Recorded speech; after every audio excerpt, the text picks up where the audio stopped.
All right, folks, let's continue on in Acts. All right, so it's Acts 11, 1 through 9. Peter explains his actions. Soon the news reached the apostles and other believers in Judea. And we might as well, just in case we need to zip over, I need to have this brought up in the King James, just in case.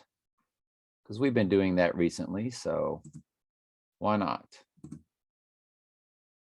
Soon the news reached the apostles and other believers in Judea that the Gentiles had received the word of God. But when Peter arrived back in Jerusalem, the Jewish believers criticized him. You entered the home of Gentiles and even ate with them, they said. So again, they're having to bridge these old traditions of Jewish Old Covenant law and Jewish oral covenant.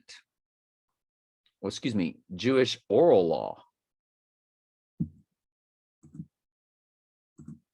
What is the Jewish oral law?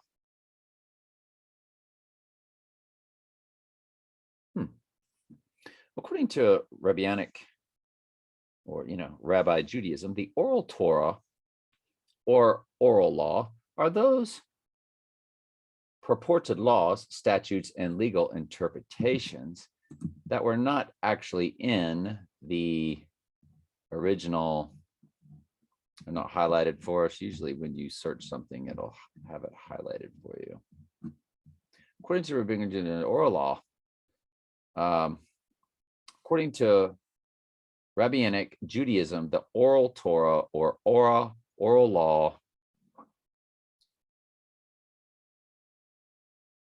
means that is of mouth, are those purported laws, statutes, and legal interpretations that were not recorded in the 5 books of Moses.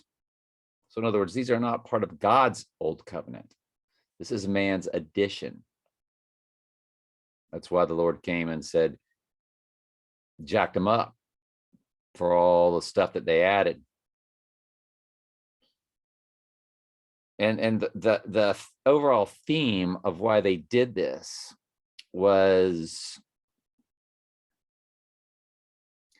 because people were transgressing the true Torah laws, the 613 laws. So they made up other laws to sort of be a buffer to keep them from even getting close to. In other words, let's take the Sabbath, for instance. Keep the Sabbath. Well, they were like, yeah, not only are you going to keep the Sabbath, but you're not even going to do this on the Sabbath. And you can't even do that on the Sabbath. You can't do this and you can't do that because you'll be breaking the Sabbath.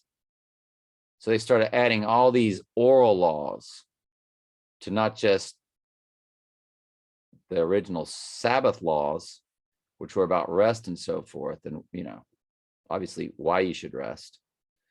So that's what it came down to, is, oh well, we're gonna tell you, we're gonna make you not do this and not do that and not do this also to make sure you don't break the Sabbath.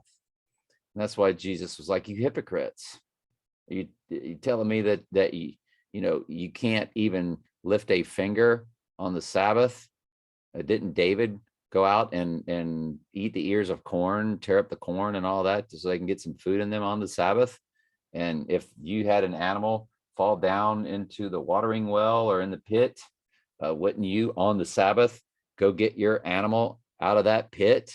Well, sure you would. So why are you persecuting all these poor people that follow you, scribes and Pharisees and teachers of religious law? Why are you getting onto them about doing something, or getting onto us, like me and my apostles, for what we did on the Sabbath, when y'all know good and well y'all have done the same and would do the same, as far as breaking the law to save an animal or so forth. So it just, that's the oral law. So let's go back now. Soon news reached the apostles and the believers in Judea, received the word of God. But when Peter arrived back in Jerusalem, the Jewish believers criticized him, said, you entered the home of the Gentiles and you ate with them, they said. So again, this goes back to